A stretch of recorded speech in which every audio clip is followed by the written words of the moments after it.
Welcome back to Celebrity Radio. It's Alex Belfield talking to some of the world's biggest stars and some of my favourite people. And as everyone knows, I've loved the Osmonds for many years. They're pros, they're consistently popular, and they always knock it to the back of the net whenever they perform. The Osmonds are back this December with a brand new show for Christmas, brought to you care of Andy Williams. We'll talk about that in a moment. First, though, Jimmy, how you doing? How are you, my friend? Great to hear your voice. Do you know, I love you so much. I love your work ethic. I love what you do on stage. I last saw you in Nottingham, and you just nailed it. It's so inspiring to see you. Congratulations. Well, thank you. You've been a good friend for a long time. I know not just of mine, but of Donnie and other family members. So thanks for sticking with us for all these years. You look at some of the people that have stuck with us all these years that I call them friends, because when they come to your shows, you know, you really remember their faces, and now they're bringing their families, and it's just such a cool time of life to have had that much history, you know, backstory with people like you. Yeah. I wonder what it's like for you when you go on YouTube and you see those videos when you're 3, 4, 5 years old. Is it like looking at your grandson? It's weird. You know, I don't know if I remember those memories or not, but, you know, I went on YouTube and I saw an interview you did with me when I was in Greece, all those years ago, and then, you know, you did one with Donnie and stuff, but it's fun. It's fun to bring back the memories. They do flood back, and, you know, I feel like my life is kind of a blur, but I'm grateful it's so documented, because, you know, you do remember certain feelings and people that you've met. Yeah. Well, I always remember somebody said to me, nobody will ever remember what they say to you or you say to them, but you'll remember how they made you feel, and it's so true.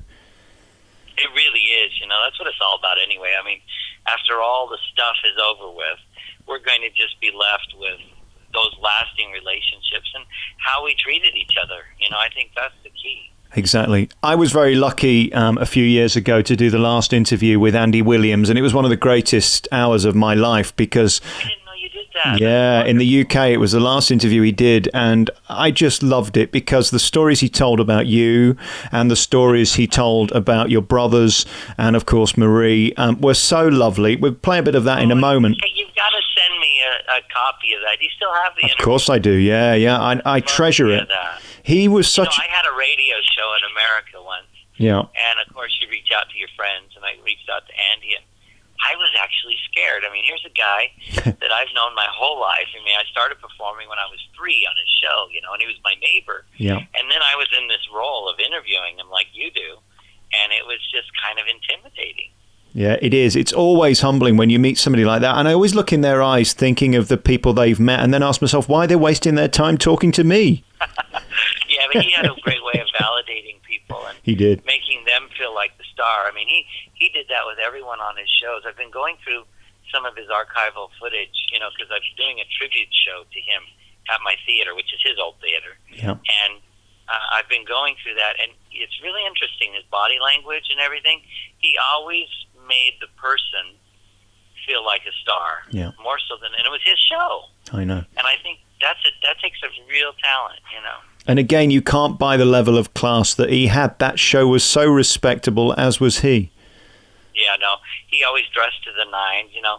Being his neighbor, it was funny. He would go for his walk with his dogs, you know. Yes. And you'd think the guy just got out of a Gucci store, you know what I mean? I mean, he was just consummate class, you know. Yeah. There'll never be another one like him. And I wonder whether you can remember the beginning of that show, the first time you appeared, or were you too young?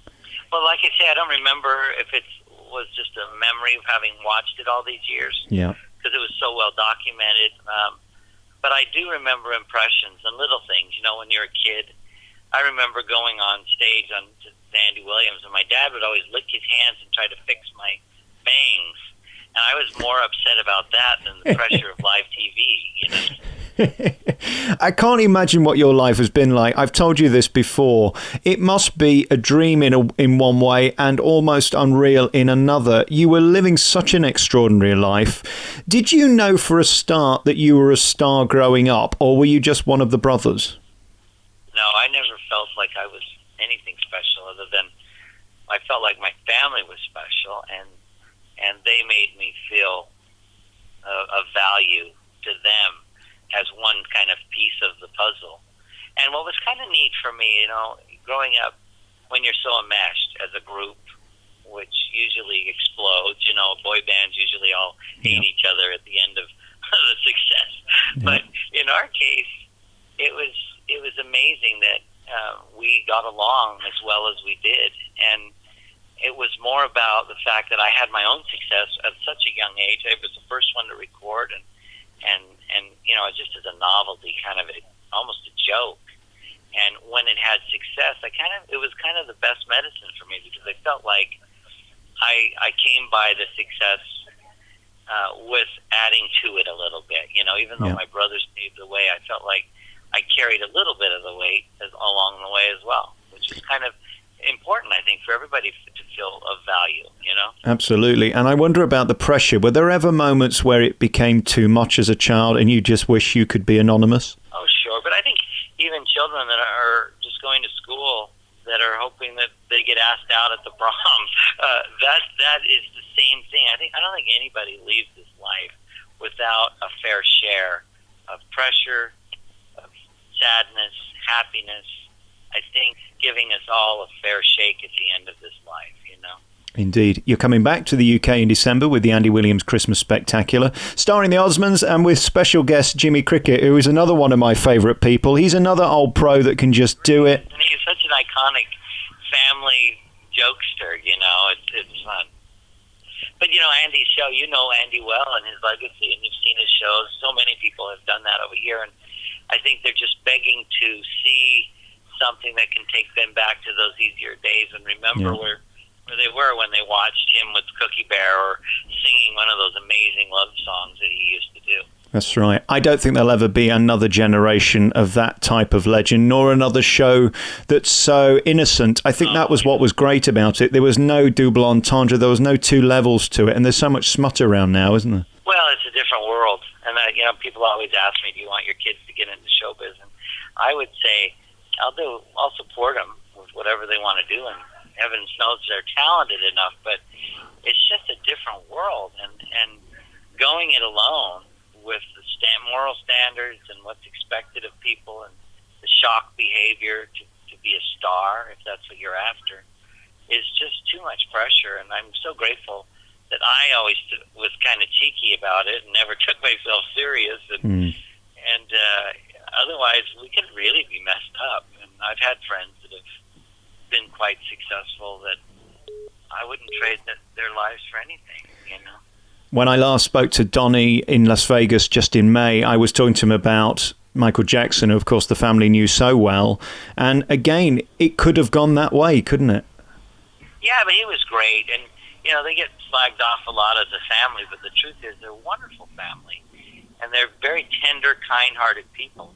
But I think where it goes wrong is all the people that you allow around you as your so-called handlers, When people have other agendas, when you have a brother or a sister that cares about you, that's going to tell you the truth, that's the kind of support you need. And the Jacksons had that. I think also that business is terrible for insecurity. It sort of breeds it. When you're in a family, I guess there's not that issue because ultimately family comes first, and even if the band disappears, the love won't. Well, we've had that, though, too. There's been members of our family that have thought they're all that and didn't need the rest and kind of moved on. But we've all been able to go through those things together and allow each other those freedoms. And everyone's come back to the fact that, our career at least was a team effort. And we've all had our day in the spotlight, and it's nice to celebrate each other's success. And that only comes from time and experience. But we've had those moments. Everyone does in show business, For you, what are the pinch me moments? What were the moments where you stood on a stage or next to someone and thought, my goodness, I have made it? Oh, I never thought I've made it. I still don't think that way, but I thought... Is that true? Special times. Yeah, I still don't think that. I think I'm more of a we mentality, and I think one of the big moments for me was I was always kind of the cleanup guy that had to go and put the deals together, and even though I'm the youngest, I've ended up kind of either business managing or helping, all my siblings. But I think the culmination of the big moment for me was putting together that 50th anniversary special that I produced, and then eventually the tour that Donnie and I did together. And I thought that was quite fun because all of the originals were on stage one last time, and it was just it was about everyone's moment together, rather than trying to making money or anything like that. It was just we were all there for the right reasons, and it was just really rewarding for me.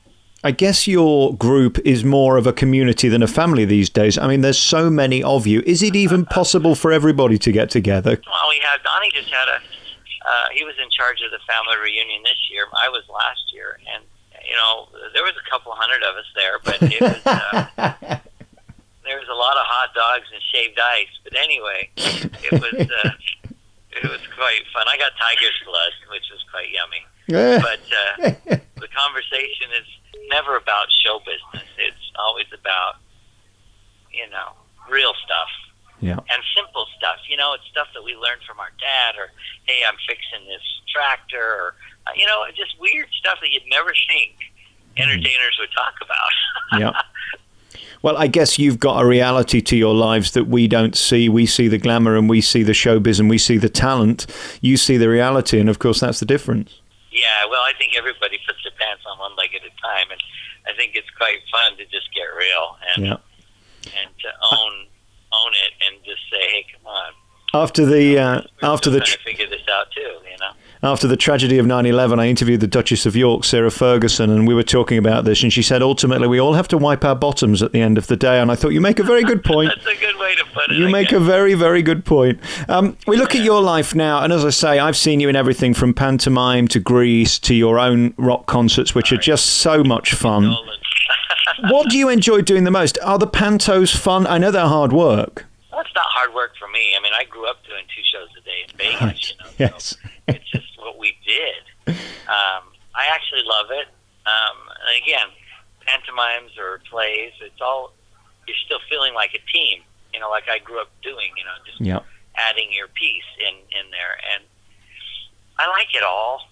I also love owning Andy's Theater, and I put 500 shows through there last year, and there'll be about 500 and something this year that I promote that I'm not necessarily in, but I promote other artists. And I get quite an excitement out of that when you see the tickets sales, from your efforts in marketing and all that's involved. I've always been a big fan of knowing what everyone's job is and having tried it, Here's something that's always dawned on me about you, Jimmy. Are you a better businessman than a showman? Because it seems to me it's almost a 50-50. You are as shrewd as a businessman as you are a great performer. Well, thank you. I don't know. I hope I'm a good performer. I know when I go on stage, something weird happens. And I hope this doesn't sound bizarre to you, but I'm not really me. Right. You turn into this total other person that is confident, that can look at people in the eyes, that can, love their craft. But then you get off stage, and I morph into this other guy that's a little bit, not insecure is the wrong word, but a little bit shyer, and you know what I mean? But I found that with a lot of people. Like when I worked with Michael Jackson, when I promoted his tours, he was the same way. A lot of us that grew up that way, even my brother Donnie, he's quite shy. Yeah. I don't know what it is. I don't know whether it's the fact that you're constantly being judged. I always say to people, you can't imagine what it feels like to stand on a stage in front of thousands of people. All have got their own opinion. Some will like you, some won't. That's going to leave you somewhat anxious because all you want to be is loved and liked.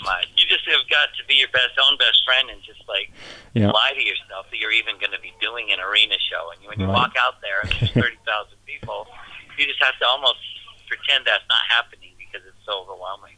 Pressure. And of course, Jimmy, if you don't mind me saying, I'm very surprised that you've even gone into singing because you're such a great dancer. I mean, this has become a big part of the show now. The ladies love to see you jiggle, don't they?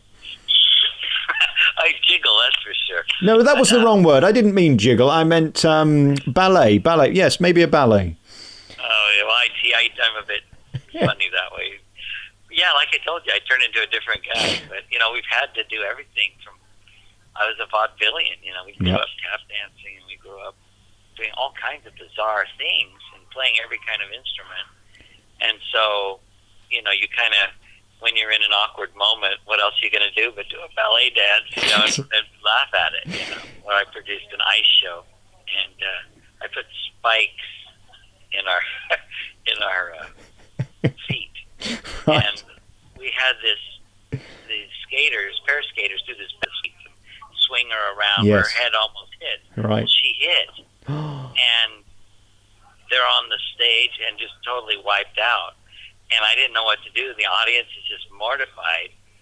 So the band, you know, they started playing some music, and so I went into this ballet dance just to be funny, and it kind of brought the house down in a funny way. And we made, you know, you made lemonade out of that situation. But you've got to just kind of throw yourself out there. The show has got to go on, literally. Yeah, you've got to do the most bizarre things sometimes just to keep people, you know, entertained and things moving, you know. Do you still need... That was an extreme situation. Yeah, absolutely. Do you still need live performance and to do live shows to keep as the person you are? Or at this point, could you happily just be the businessman that you've so successfully become? Well, I think live performance is what I'm passionate about. Right. Business is fun, but it's boring. And it's all, to me, it's all about interacting with people. And I could easily fade away and just be a dad, because that's what all I want to be, really. I love doing what I'm doing now. I'm doing a show at Andy's Theater, which is a tribute, which I promised the family I would do. Yeah. And, you know, I'm singing all the songs from Charade or whatever, you know. And it's just been almost healing to me to sing these songs, these melodies, Burt Bacharach, you know, all of those melodies that I grew up one of his background singers and touring with him. And it's really been fun to perform these songs. And I think that's what I'm most passionate about now. I have nothing really to prove. No. Other than every time I go out on stage, I care enough to deliver. And I'd love to keep doing that as long as people will let me. And the voice, how is it at this stage? I mean, you've always had a powerful voice. You've always been able to deliver, and you're the kind of guy that can walk on a stage and without a piano just sing and people will listen. How comfortable is it still for you? How much do you enjoy singing? I think it's getting better, and I think it's because, you know, I did some of those reality shows, you know, like that Pop Star to Opera Star and some of those things. Yeah. And I kind of learned some training that I'd never applied before, and I've actually improved, I feel. And, you know, you improve by doing. Yeah. You know, I always tell a lot of kids when they say, hey, how do you get confident on stage or whatever? And I say, you go on stage, you know. You just need more stage time to become a good entertainer. And in Branson, at my theater, you know, when you're doing 2 shows a day, you get a lot of stage time. Yeah. And you get that confidence that you've got to have. And what's great about that, and you know what's really weird is if you stop. If I stop for like 60 days or whatever, I'm totally nervous. You have to keep that going. Yeah. You can't just turn it on and off. What's great about that Andy Williams Theatre in Branson is that the audience who come there actually love entertainment and sit and listen. That is different to Vegas. It's an advantage to have that theatre. And I know it helps your acts because they're people who really love entertainment, aren't they? Yeah, I think to be quite honest, I think it used to be that way, but now, you know, we have people from all over the country that come there, and so it's quite a similar crowd to playing Old Vegas, you know. Right. I mean, Old Vegas was that, you know, where people came just to, you know, enjoy music and whatever, and I think that is the crowd in Branson. But we still play Vegas. My brothers and I do like 3 times a year, and they're also good audiences. But for me, if I had to choose, my favorite audiences to perform for here in the UK, because you guys know how to give back and you know our music history and celebrate it. We have a lot of good fans in America and other places that do as well, but there just seems to be, you know, a lot more energy and excitement here for us to do these kinds of shows. Yeah, it is remarkable. I do warm up for Loose Women sometimes, and when I see those crowds waiting outside, I mean, you're brave to walk out in front of them. They're into you, aren't they, Jimmy? They really love you. Well, I pay them all. Yeah. Yeah. No, they're really amazing. I don't know how they do it. Some of them get up so early. And there's some of the same faces you see, whether you're in Tokyo or you're in Vegas. You know, they'll find you and follow you, and I don't know how they can do that, but it's amazing. We would be nowhere without, I call them our fire starters. Yes. Because I think I've told you this before. If you look out into an audience and you've got an excited friend or fan in all these strategic places in the audience, they're energetic, and which makes everyone around them energetic, and everybody has a better time. As you reflect now, just this week we lost Jackie Collins. As you say, Andy Williams has gone. We've got fewer and fewer legends left. The legacy that the Osmonds leave behind will be the music. Is it still staggering to you that we'll be playing those songs in many, many years to come? I've been on gold radio stations for years, and those songs are hits, and they keep being played time and time again. That's, I guess, your greatest triumph, isn't it? I know. I think my greatest triumph is my family. Right. And I think, honestly, I'm so surprised that we're even remembered. But I think you also have to work at that. You have to continually be relevant today by modifying what you do and being willing to try different things.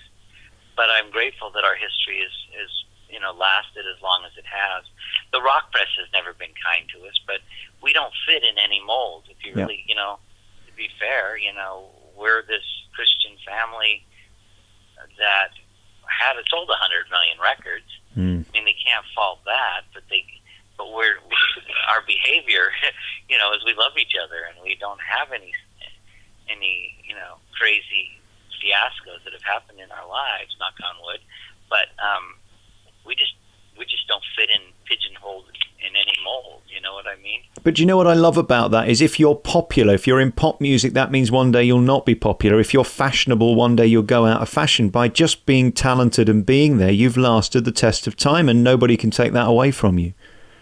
Well, it's taken a lot of work and a lot of courage from other people to trust you to be in things, and I'm just grateful for that, because you really can't go it on your own. I mean, you have to have people at record companies and television companies that give you a shot, and you really have to realize that it's not just about you, and you need to deliver based on the courage of others and the opportunities that have been handed to you. And that's what a lot of kids, I think, miss out today is, you see a lot of kids being rewarded as celebrities for just showing up, and they don't realize what it took to get them there. When you see people like Justin Bieber or anybody else like him who go off the rails, have you ever reached out to those people? Because you, more than anyone, can empathize with the pressure and the stress and the strain and the just sheer exhilaration, I guess, of being a star, but also how vulnerable that makes you at a young age. I think I'd have a lot in common with some of those people. No, I don't really have anything in common. That's the problem. I don't feel I'm an expert on anything, because the way I was raised, I had a support system. I haven't walked in Justin Bieber's shoes. No, I get it, but you had the blessing of that. Maybe he doesn't, and I wonder whether that's his problem. Well, I think it's anybody's problem, because if you don't know what you stand for, you fall for anything. Right. And the truth is, we had a faith, we had a code of living, we had a responsibility to each other. We grew up in the classy era of the 60s and 70s, early 70s, where people watched you, and you always felt like a million cameras were on you, and what you did mattered, and how you treated people mattered. In today's world, we reward bad behavior, and so these kids, they are having struggles. They're just playing out the rules of today, and it's sad that the media rewards that, because in our day, they rewarded hard work and sheer talent. Yeah. And there's a lot of kids out there that have the talent, but they just don't know how to conduct themselves. And maybe that's what people want, but I don't want that. I don't want that for my kids. No. I want my kids to dress up when they go somewhere, not show up in shorts. I want my kids to have a little respect for elderly people. I want my kids to use proper language, and I want my kids to lift and empower other people that they come in contact with. And they can only learn that if you teach them. Yeah. And there are some great people out there. I think it's just sad that, as you say, the media tends to focus on the worst and make them stars. That's what's sad about reality TV. I don't blame them. Yeah. But the same, it's quite entertaining sometimes, the train wreck. But at the end of the day, if you really cared about some of these people that are at the center of attention, you wonder, well, who's around them that cares enough about them to tell them no? Yeah. Which is, I'm so grateful we made it out. Almost made it out alive here. They're not dead yet. Well, you've had a remarkable life and a sensational career that continues to go strength to strength. It's not always on top, but you know what? I fly right under the radar, and there's a lot of peace in that. Yeah. To be involved in good projects with nice people and be fulfilled that you're using the talents God gave you. For me, you have nothing but respect. I think you're a true star. Jimmy Osmond and the rest of the Osmonds will be performing on this wonderful Christmas show in tribute to Andy Williams. It's coming to Malvern and Guildford, Worthing, Harrogate, Croydon, Watford, Margate, Eastbourne, London, Wolverhampton, Bradford, Burnley, Newcastle, Edinburgh and Chesterfield between the 8th and the 22nd of December. And then you'll be back home for Christmas, will you? It is the most wonderful time of year to quote a friend of ours, right? Yeah, indeed. So yeah. And he is Mr. Come Christmas. by and see the show with us and have some fun. Come back and say hi to the bros. They're the cool ones. I know. I can't wait. Yeah, say hello to the boys for me. And thank you so much for your time. You're one of my favourite people. Jimmy Osmond, good to talk to you. Take care, my friend.